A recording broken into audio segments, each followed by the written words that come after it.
to this This group yet. conference will now be recorded. Okay, cool. We are recording. And I am the program coordinator for SCDRP.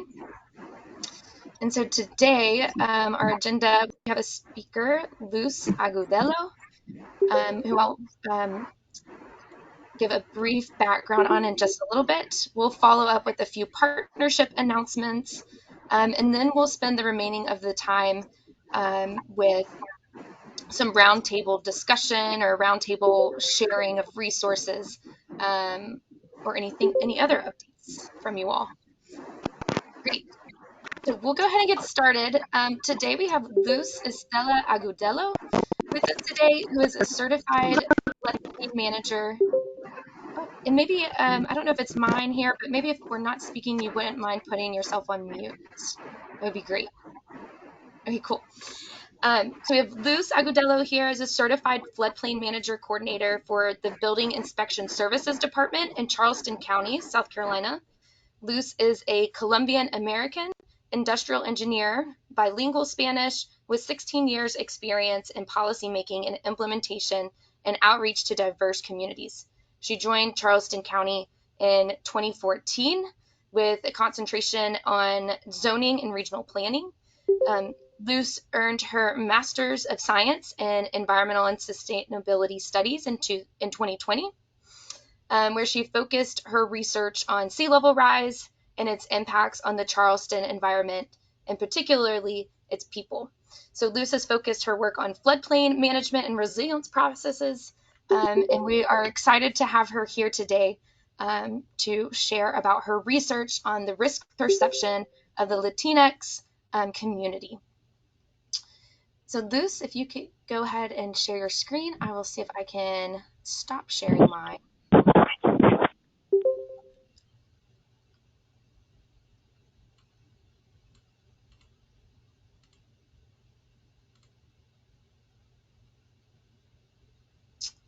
I'm not sure if we lost Luz. Looks like we might have lost Luz.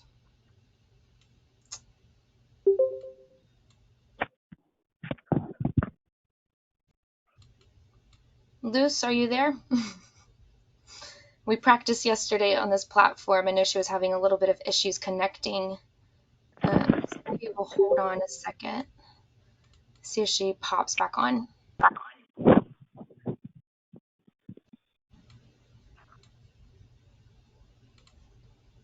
If you're just now joining, if you want to put where you are joining from in the chat.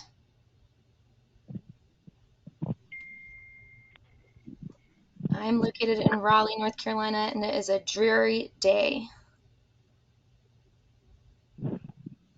Not so sunny. Ashbury Park, New Jersey, great. Raleigh, North Carolina, thanks for joining.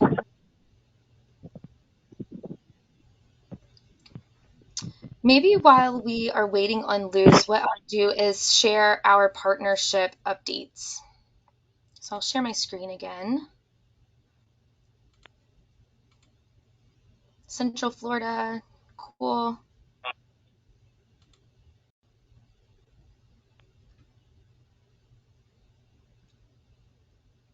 Where else? Key West. Oh, I'd love to be in Key West right now. Tampa, Florida, awesome. Great, feel free to keep rolling these in. So some of our updates from the partnership I want to share is if you are not already an SCDRP official member, we are now offering memberships. And you can click on our website at scdrp.socorro.org/membership. And we have a range of different options from a student membership to an individual membership, up to being a benefactor, if your organization would like to be a benefactor, or a supporting partner. Feel free to check those options out today. A perk of being a member is that you get a discount also on our annual meeting that we'll hold next year. And then another announcement is that we do have a YouTube channel now. You may be familiar with it if you get our emails. We have all of our recordings from our annual meeting. And then we'll also post our monthly partnership meetings like this one on our YouTube channel also. So to find that that link, you can visit scdrp.socorro.org/resources to find our YouTube channel. Great. I'm still not seeing Lynn. Oh, let's see. I've got a phone call here. I'm thinking this might be Luz. Lindy, if you wouldn't mind, do you think it would be okay if we started our roundtable sharing and resources now? Sure, I was thinking the same thing, and I will go ahead and kick us off. Feel free to talk about any upcoming events or funding opportunities or resources that might be of interest to the group. I wanted to go ahead and highlight that the 2022 National Coastal Resilience Fund request for proposals is now active. It was released this week, and NIFWEF will award up to $140 million in grants to create and restore natural systems in order to increase protection for communities from coastal hazards such as storms, sea level and lake level changes, inundation, coastal erosion, while improving habitats for fish and wildlife species. So a couple different things about this this opportunity than you've seen in the past is that there's now availability of using of the funds for acquisition as part of a restoration project. And there is a little bit less of an emphasis on match, especially because the infrastructure funds make up around 100 million of that funding. So really excited to see what proposals come in, and there's a great deal of availability. Match is not required, but is recommended. And there's quite a bit of flexibility in this RFP to address all pieces of the life cycle of a project, from planning and design to engineering and final plans, as well as implementation. So I'm going to paste in the chat the link to the RFP, and if you have any questions, feel free to follow up with me, and I can connect you to the right folks there. So I see in the chat, Allison, does anyone have experiences using tree cells for planting street trees? Allison, if you want to come off of mute and ask your question, that'd be great. Or if anybody has experience using tree cells for planting street trees. I'm not familiar with it, so maybe you can come on and tell us a little bit about what tree cells are.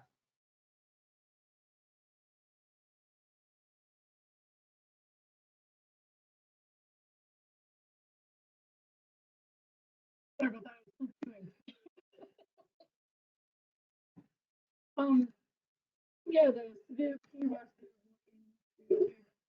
we have free trees, but we have capstone rope. We always have the issue of they spread out, cracking sidewalks and streets.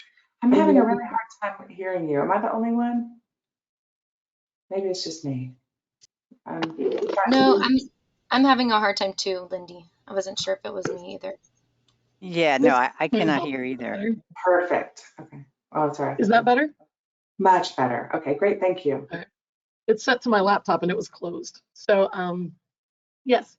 So and sorry for joining late when you were calling for me, because I still had my mouth full of food. But so yeah, the city of Key West, so we already have street trees, but the main thing we've been planting lately are smaller trees, because our bigger trees completely overrun and crack the sidewalk. They can't go down. We don't have soil. So they go out, and that causes, ADA issues with the sidewalks. It goes into the streets. And so we want to experiment with a tree cell. We've heard of them before, but we've never done it. And so probably, more importance if you've done it in Florida, but maybe not. So we want to do one pilot this coming year. So I just wanted to know if anybody's already done it or knows of somebody in their area who has and can put me in touch.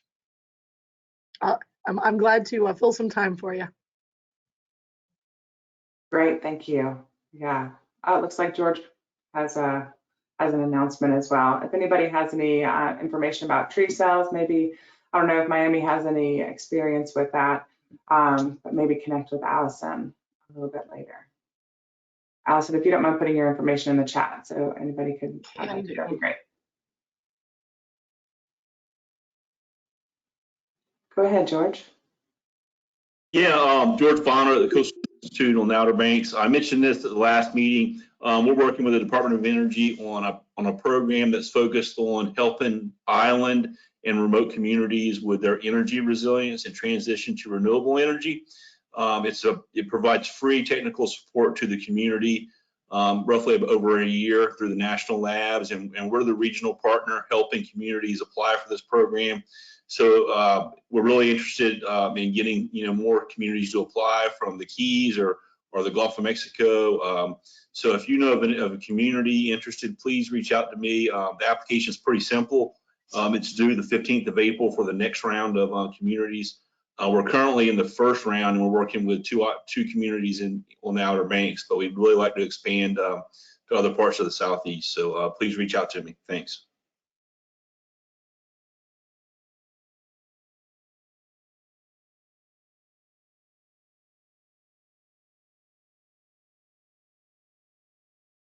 Great, thanks, George. Meredith, I just want to check in with you. Are we ready to go with the presentation, and we can pick back up with events and announcements, or whatever you would like to do there? Yeah, I see Luz on. Luz, are you able to, if you need to keep your camera off, that's fine. Are you able to share your screen? Are you there? Yesterday we had some technical difficulties and we thought we had it worked out today. Joys of virtual meetings, right? So thanks everybody for bearing with us.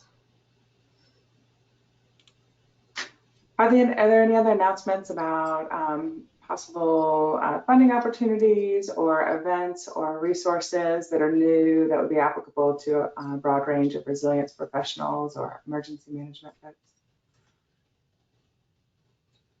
Yep. Hi, Rod. How are you? Great. Good to see everybody. It's been quite some time since we've been able to join this group.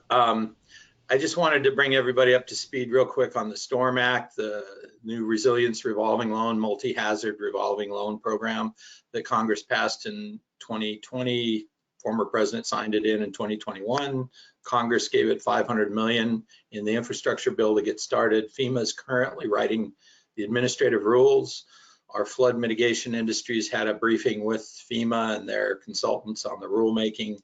And then just briefly, we got model legislation that we've spread to several states. If you're interested in it, please, my email's in the chat. We have model state legislation to set up your revolving loan in your own state. Our industry just targeted the biggest inventory states, Florida with 600,000 pre-flood map buildings and flood zones, and New York and New Jersey each with 400,000. We're very happy to announce that Virginia has passed their resilience revolving loan out of their legislature, sitting in front of the governor. And they have 20,000 old buildings in Hampton Roads with the largest military strategic location in our country right now. And that's pretty important with everything going on right now, that we have resilient buildings in our military support communities. Then Maryland is about ready to debate and is very sure that they'll go ahead and approve it and sign it. New York and New Jersey draft legislation is out, and we've made some comments on it.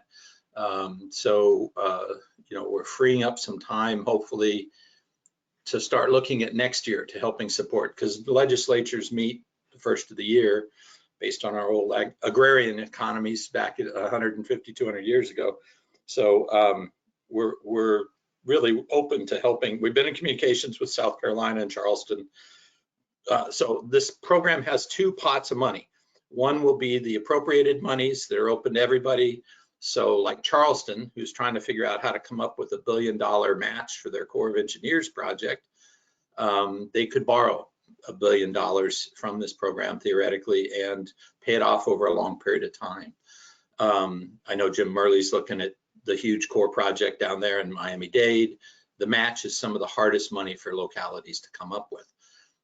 The other side of it is private capital. The banks are getting really squirrely and worried, and mortgage bankers about 3 to 4 million buildings worth almost $2 trillion going belly up because the insurance is 10 or 20 grand a year at the coast, and they're very concerned that we're going to have some what they call stranded assets. So that pot of money is only for buildings. We're restricting it from the bulldozer people and drainage people, because if you don't have assets, then what are you doing building big ditches and drainage if your assets are going to vaporize? So that's where we're at. It's really exciting. It's the new horizon, public-private partnership financing for the future for these fire, wind, earthquake, and flood retrofits on buildings, which are our assets, which we have to have in order to live and survive. So it's pretty exciting, and it's happening. So more than willing to communicate with folks if you've got some interest in your state to getting this legislation in place. And then NACO, the National Association of Counties, will have their local property taxing authority, because for the building retrofits, we're going to attach this loan to the property, 20, 30-year payout, forgivable for low-income families. It's really the only way we figured out how we're going to get to the other side of this and get buildings so they don't flood. So we're pretty excited, and thanks for letting me share. Thanks so much, Rod. Brian, it looks like you have something to share. I do. Just to piggyback off of Rod. Thanks, Rod. Funny that he should mention Charleston. Our group, floodproofing.com and Fenix, which are out of New Jersey and Florida, focused on passive solutions. We're actually delivering today a sample, which would be a test panel 2 foot tall by 7 feet wide of glass that's to be mounted on the top of the battery wall at the low battery in Charleston.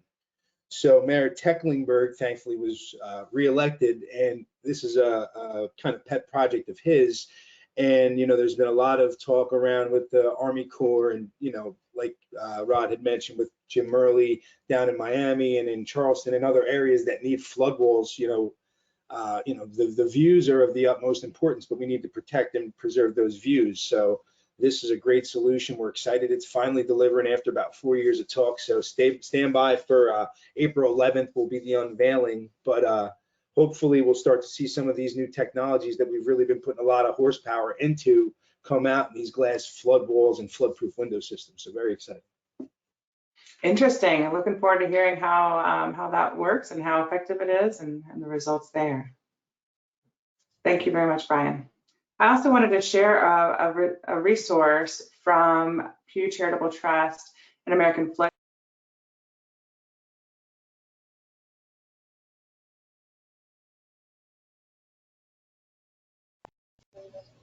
Lindy, you are on mute now.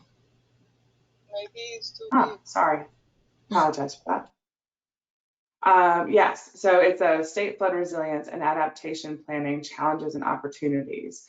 So that's this document or this resource rather, and it's from this the State Resilience Partnership, which is a partnership that looks quite a bit at flooding and resilience and adaptation planning. So this resource might be of broad use to many folks here on the line.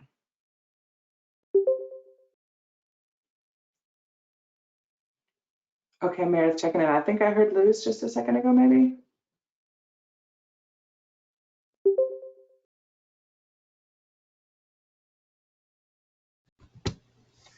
Okay, I think Luz is going to be joining us via phone. So we are being adaptive and resilient here. That's right, showcasing our resilience today. So I am going to share Luz's presentation, and I see we have caller 3 on. Luz, is that you? Are you online? Yes, I am online. Did you receive my presentation? Yes, and I am going to share my screen, and then you just want to give me a cue to do next slide. That would be great. Okay, perfect. Sounds good. Thank you so much. Yeah, thank you. Thanks for working through this. Okay, Yes, great. Well, very good. if we All right, had so any other roundtable discussion and sharing, we can save it for later. Feel free, we can put it in the chat. But I want to turn things over to Luz, and she's going to share her research on risk perception for the Latinx community.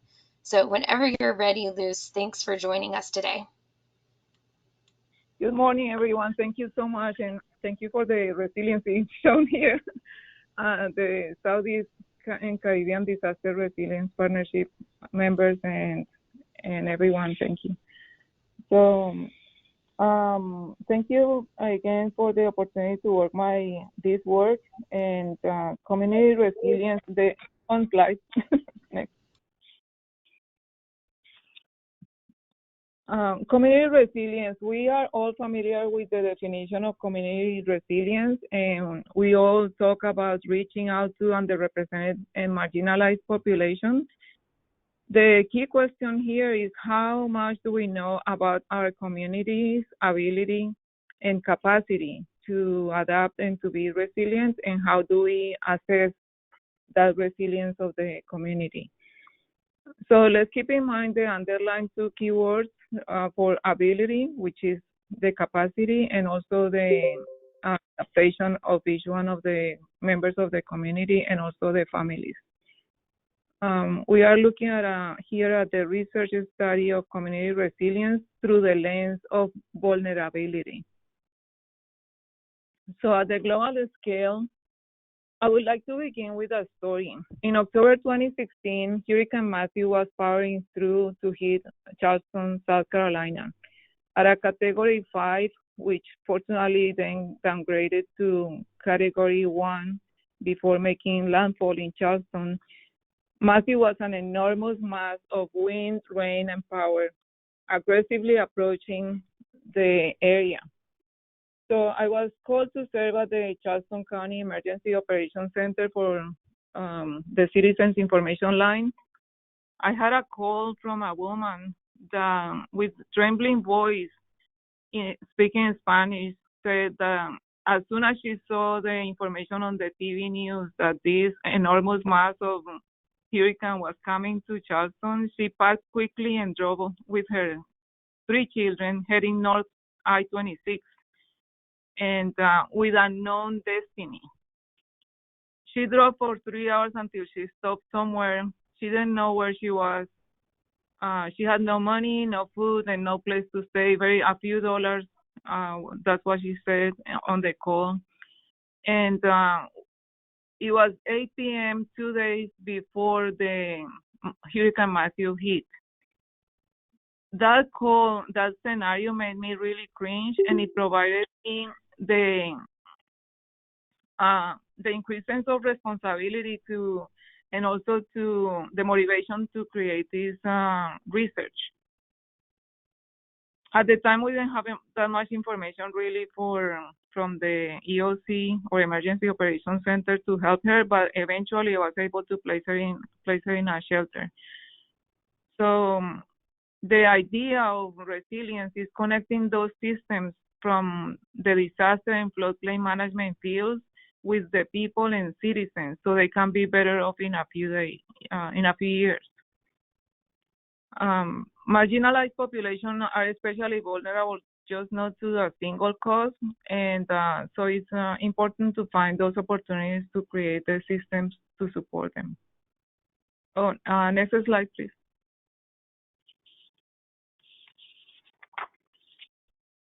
At a regional scale, it's very much related to the national scale in the sense that, for example, the 2020 census shows that the Hispanic or Latino population grew to 18.7%, almost 19% in 2020, while the white population is shrinking, and it showed almost 60%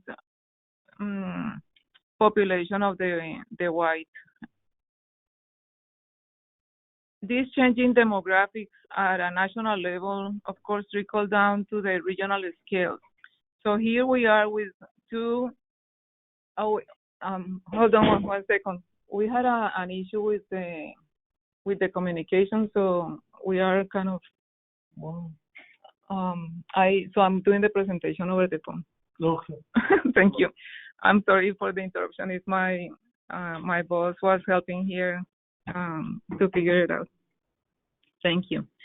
So so here we have two large issues: the changing demographics at all levels, and also the increase of sea levels and flood and hurricane hazards in the Charleston region. This is the problem that all Charleston County experiences, and the literature is practically demonstrating that the Hispanics are more vulnerable to this threat than the rest of the community. That's what I wanted to find out more on the detail what our local community demonstrated. Next, please.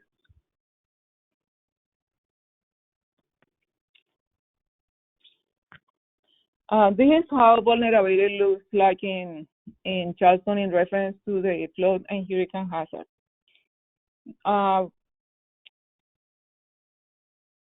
We need to know that vulnerability is the set of circumstances. That's the characteristics that a person has and what kind of capacity they have to respond to any of these coastal threats. And one thing that is very important to understand is that vulnerable and poor are not synonyms. Sometimes when we hear vulnerable, it can be associated, and it may not be in our field exactly, but in the general population, there is a connotation of vulnerable being poor. But it's not only being, poverty is not, it does not make by itself somebody being vulnerable. So we are not talking about endemic poverty or similar conditions, but more about the circumstances that vulnerable people face. And we all are in different spectrums of vulnerability. So community resilience then comes from the synergy created from people in the higher spectrum of vulnerability by creating those systems and adaptive governance for the local community. And I can get a little bit more into that, but in general, that's the idea, that vulnerability is not poverty. It is more the set of circumstances that are particular for each location and how we can help people help themselves. That's the resilience. So next, please. I'm coordinating here with the vulnerability factor. So here are some vulnerability factors from the literature review. These are studies particular to the Hispanic population. My study, I did a comparison between Hispanics and non-Hispanics with the purpose of understanding better the minorities. And at the same time, I learned a little bit of the commonalities with other minorities, such as the African Americans, but the study is focused more on the Hispanic community.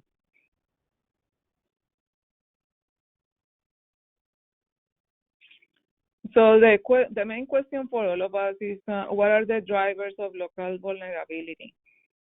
Is it risk perception, ethnicity, language barrier? All of these different factors can influence vulnerability, and we need to understand them. This is how I did my study, the research hypothesis, the method, and I use secondary resources and primary resources. For the secondary resources, of course, literature review and also flood data that was provided by Dr. Norman Levine. He is the director of the Santee Cooper GIS laboratory, and based on that, I used it for the PGIS exercises that I'm gonna be talking about in a minute. Primary resources, that was probably the hardest part of the study, through survey and PGIS and spatial analysis. The sampling techniques that I used were, that's the next slide. English and Spanish questionnaire survey. Here, the most important learning part for me was that recurring minorities, we need to go to the places where they are and not expect them to come to us. I had the experience where I was expecting people to come because I felt that I had valuable information related to flood and hurricane hazards, and that proved to be not true exactly. So next slide. This is the structured questionnaire survey. The most valuable tool was that I was able to translate into the Spanish version, and that helped me collect more data. Next. The participatory GIS is the second method to collect primary data, and this participatory GIS is mostly with the purpose is to collect data and not so much as to educate people. But I use it as an advantage to our benefit of communicating some of the advanced modeling of sea level rise and analyzing parcels particular to the interest of the participants. Next, please. Here are the summary results. It confirmed what the literature has explained about the Hispanics being more vulnerable than non-Hispanics. And but it also gave me clues of how we can look for opportunities to help them be more resilient. Next, please. Here's an exhibit of the local Hispanic people by race in Charleston in 2018. The key here for us is that a Hispanic population is not one race. So this is the nature of the Hispanic people. There are different races. There are white, black, American Indian, or two or more races. Next. Here we have the local Hispanic people, how they are concentrated, and we can see delineated in brown the Charleston County, and the concentration of Hispanics is mostly on the north and the south areas. Next. The similar exhibit, but showing what they saw during the PGIS exercises, how mean high water would affect them. Next, please. And here we can see 4 feet storm surge, similar to what we experienced in Irma in 2017, would affect each one of the parcels. The key here for the study made by the Low Country Hazard Center in the College of Charleston is that it is analyzed when in the legend where no pedestrians are allowed or able to move through the waters, when cars are affected, or no cars or no emergency vehicles are able to move through the flooding. Next. Here is the number of surveys. Fortunately, I had 230 surveys, 100% completed, and with 74% of participants from the Hispanic community. Next. The hypothesis 1, 3, and 4. These are the results, and I'm kind of skimming through all of this information quickly so we can get to the results that are more important, probably the policy recommendations and how to analyze these data. The next. Hypothesis 2, we see that the Hispanic group scored lower in flood hazard mitigation strategies, lower in flood insurance for structure and contents, and 72% had no coverage whatsoever. versus 40% of non-Hispanic having insurance coverage. Next. Here we see the household income by ethnic group. The Latinos or Latinx are 35% under 50,000, while 13% are non-Hispanic, but 15% are Hispanic over $100,000 household income, whereas 42% are non-Hispanic. Next. Here's the Hispanic respondents by place of birth. In the survey, 89% were foreign born, while the Charleston County Hispanic population is half and half native and half foreign born. Next. Here we can see the English proficiency of foreign born Hispanics that answered the survey. The 89% of Hispanic respondents who were foreign born, roughly 50% did not speak English well, while 33% were English proficient. This made a big difference in the number of surveys collected, including the methodology that we use surveys in Spanish. Next. Here's a concern with hurricanes in Charleston County. We see similar concern with hurricanes in both populations. 55% of Hispanics responded they are either not concerned or having little concern, while 64% of non-Hispanics were above medium high of being concerned. Next. Evacuation behavior comparison. We can see that the 65% of Hispanics have a tendency to follow the evacuation orders, while 42% of non-Hispanics follow evacuation orders. So we see a better response in the Hispanic community. Next. This is an exhibit of the cited reasons why people sometimes do not evacuate. It is for both populations, Hispanics and non-Hispanics. And the results on this graph are showing that some people wait to make observations of the storm track and the storm category, and that's above 16% where they wait long enough to make sure that it is worth to evacuate.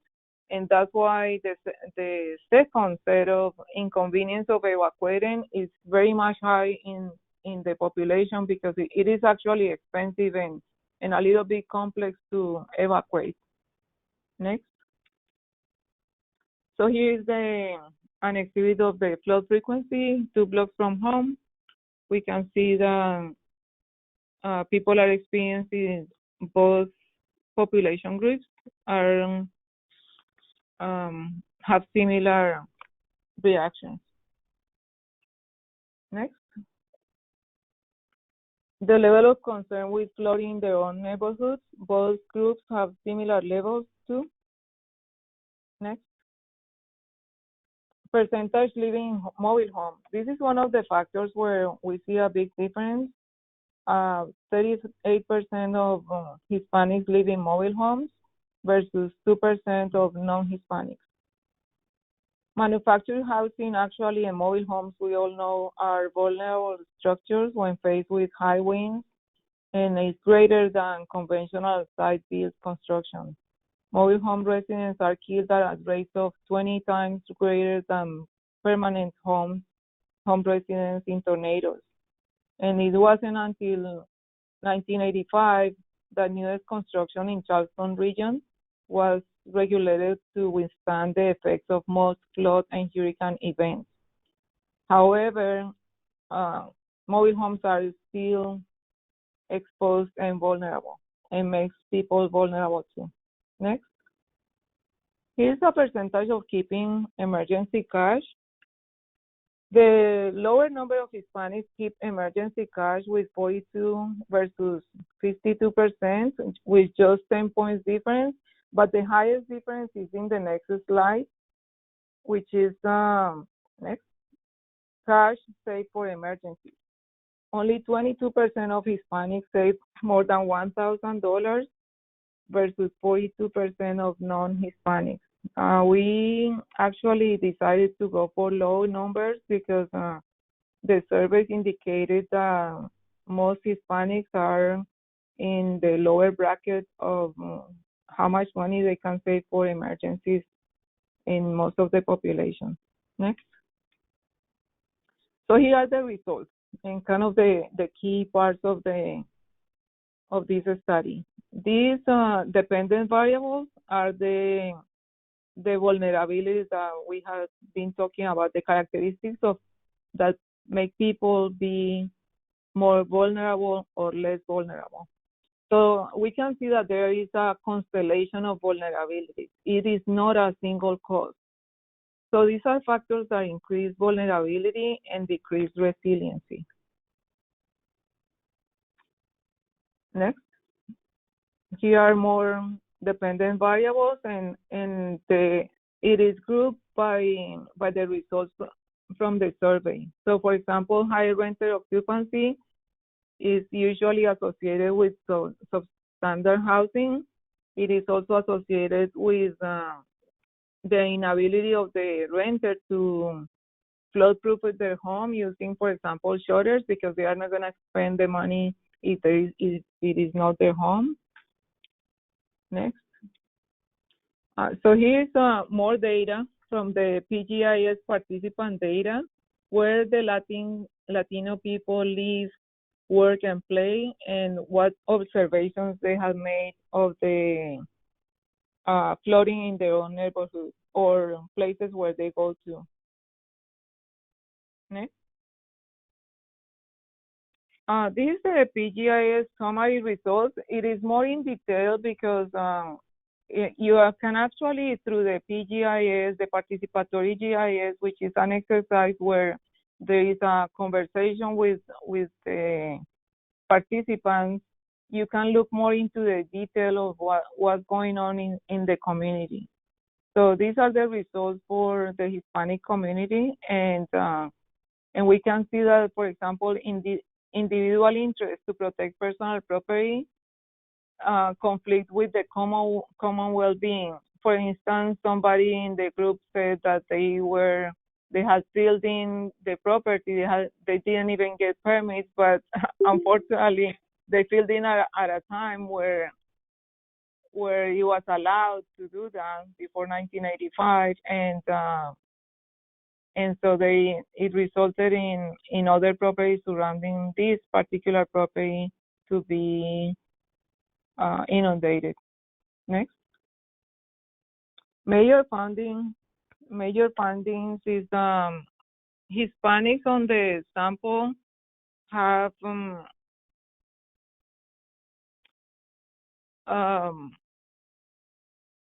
less strategies for hazard mitigation than the non-Hispanics.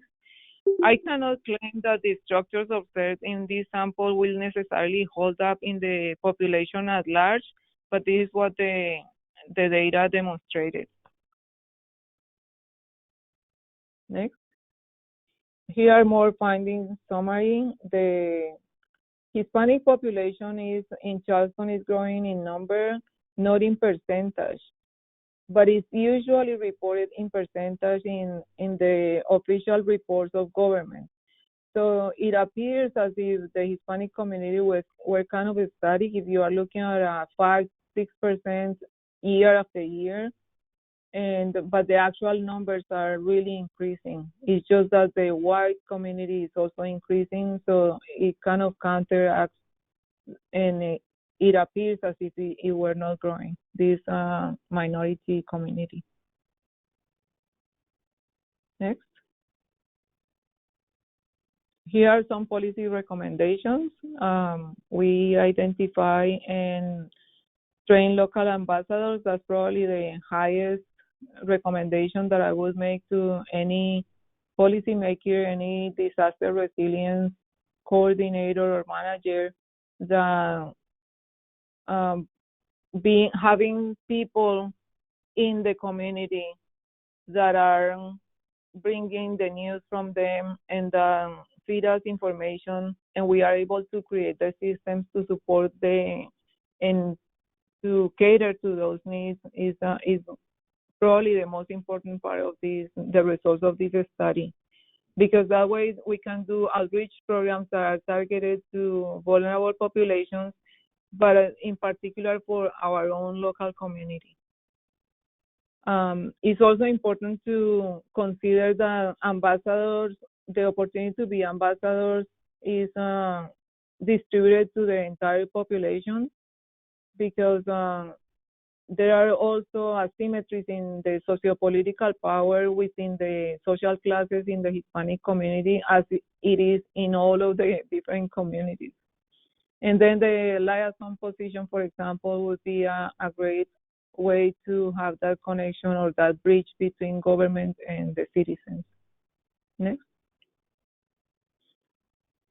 Here are some additional policy recommendations: having distributing information through social networks and mass media, distributing information using papers, using faith institutions. There is a need to have access to them in different ways, not only via internet, because usually the minority communities are not within the mainstream of communication, and they are harder to reach out to. And last, the mapping of the underrepresented communities is something that I truly believe is a very helpful tool to create accountability in the outreach programs, and also to make sure that we have a representative for those areas that are shown in the mapping. All of these data and policy recommendations belong to the leadership and adaptive governance concepts that are guided in this research. And so marginalized population, again, is especially vulnerable to not just a single cause. So it is vital that we seek opportunities to improve resiliency by learning their vulnerabilities and implementing the systems that help themselves. And next, thank you so much for your time and attention. And so I just turn it over to you, Meredith. Great, thank you so much, Luz. Super You're interesting. welcome. Thank you. Yeah, thank you. Super interesting. For the interruption with the internet, something happened here. No problem. I think it worked out great. So thank you. And so we have 9 minutes left, and I'll open it up for any kind of questions that you have for Luz. Feel free to come off mute, or you can put them in the chat. And we didn't need to see Luz. Here's a picture of her on the very last slide. Question, Meredith.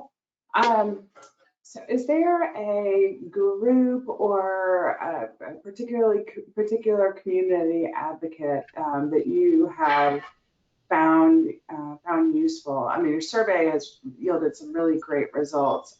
And as far as outreach specific to your work in Charleston, is there a community leader or group leader that you have found to be particularly useful to help portray the perspective of the Latinx community? And just wondering if there are any pieces of advice that you'd have on seeking those figureheads that or leaders within the Hispanic communities that could help to make sure that the Hispanic perspective is at the table in planning for HMGP programs and others. Yes, thank you. That's a great question. And actually, I have been thinking about it because for me, the advantage as a Hispanic researcher was I had some of the connections, and these connections in the Hispanic community took me to others. So I was able to collect actually a very good data for my research.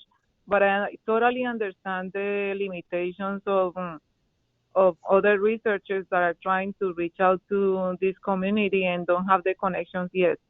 I think that the best way for us to find other people, and I'm including myself because right now I'm at a level that I'm not gonna be able to do the outreach myself, but I need to find some people, and I was thinking one of the sources could be to find them in the academia, for example. In academia, a teacher or a student in college or a teacher at a school would be great resources because they have that they are Hispanic. If you are talking in particular to the Hispanic community, or if we are trying to reach out to the African American community, so have this target this kind of population to be representative and the connection that we have with the rest of the community, and they will do the work. So that's the sense of the purpose of the liaison that I mentioned in the policy recommendation, that we have that liaison that is gonna help us reach out to this community. Does that help? Yes, thank you very much. I appreciate your perspective on that. You're very welcome. Great. And Luz, we've got some comments in the chat. Nice job, thanks. Well-conducted study, very impressive. And then one question from Allison Higgins. Do you have a link that we could send out about this study? I can share a PDF of the PowerPoint. Okay. That would be the first thing, and also we are planning on doing additional work with this at some point this year. So I can share with you later. Okay, great. Great. So yeah, within, and one thing I did not mention, I meant to mention earlier, is I will meet with Luz, and we're actually going to translate this PowerPoint and this presentation into Spanish, since we are for our Caribbean partners. And so we will post that as well on our YouTube channel. So following up after this meeting, then we will send out maybe Luz's presentation. We have 4 more minutes left. Is there any other final questions for Luz? Feel free to come off mute or you can put them in the chat.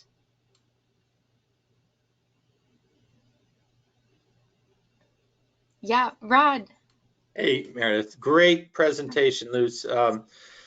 I grew up in New Mexico as one of the 5 Anglo boys there, and have such an understanding of the Hispanic and American Indian cultures, and you know the real disconnect on communications from our English language and more Anglo communication based stuff. And now that I'm in the hazard world and have been for 30 years, I've seen way too many low-income families devastated by flooding, particularly because that's been my background.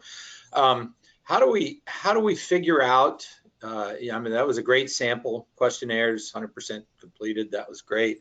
But how do we estimate? I mean, we all have to understand that the African American and Hispanic populations are so integral to our economies, especially in these high tourism coastal economies and resort and retirement communities, for all of the services that we enjoy when we're in those areas. And without those populations being in reduced risk housing, we are subject to collapse of those economies and just frozen up after events. And the events are going to happen. You know, Charleston was so lucky that thing drifted off, and and downgraded. But it could have been a Hugo, and a Hugo today is Yeah. much different than a Hugo back then, and especially with the population increase. So how do we get some understanding? Is it through HUD and the census tracts on the population densities in there of the, you know, both African American and Hispanic populations in these areas? And then housing, you know, all of the housing now and all of the assessor stuff, sorry, my phone's going off, is basically on GIS now with the assessor's records and all the buildings, and then we can overlay it with the census data. How do we start looking at the inventory of structures that we're looking at to have to go in and retrofit for wind and flood so that we are resilient? That's our real next step, because it's obvious that we have communication issues, we have unreached communities, we don't have a financing program until this new Storm Act really gets rolling. But we can get prepared. We can understand how big this issue is and what the economies of scale are in there if we could just get some research done on that. I mean, how many mobile home structures, how many over nationally, which we know was just a debacle in development with the lack of floodplain enforcement in there in the early days. And now Charleston's paying a penalty for that with FEMA and everything else. So, and the people are really suffering the penalties of not high enough development in the swamp. So just looking at those numbers from our industry viewpoint, how do we figure out what we need in order to get in there to help retrofit buildings so they don't flood? That is actually a great question, and I think this is the perfect time for flooding mitigation, because the federal government has realized of all of these issues, and it's the grants are available for us to develop the project, and we have to do it quickly because the money is already coming in via different federal grants. And fortunately, I am in a position now where I can be part of the systems that support different vulnerabilities. Let's say we are on the, you and I or researchers are in the higher spectrum of the vulnerability, and it's our responsibility to find a way to do it. So I agree with you totally that that's the key point and the key next step, and understanding what is the problem at a more in minutia, let's say, more in the detail, and finding the systems that match the needs of the community. Does that respond to the question?